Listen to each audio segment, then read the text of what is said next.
Για εμάς γιορτές σημαίνει δέντρο. Ψηλό δέντρο. Είπαμε ψηλό δέντρο. Αυτό μάλιστα είναι ψηλό δέντρο. Γιορτές σημαίνει στολίδια. Πολλά στολίδια. Και λαμπάκια. Τόσα που μπορεί να σου ανάψουν τα λαμπάκια. Σημαίνει κουβάλιμα. Πολύ κουβάλιμα. Βούτυρο πήρες, έτσι? Αμάν, το βούτυρο. Και προετοιμασία.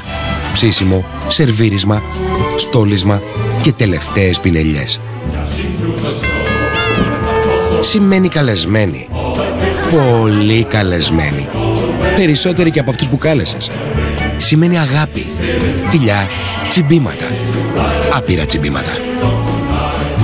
Για εμάς γιορτές σημαίνει γεύσεις, αρώματα και πιάτα. Αμέτρητα πιάτα.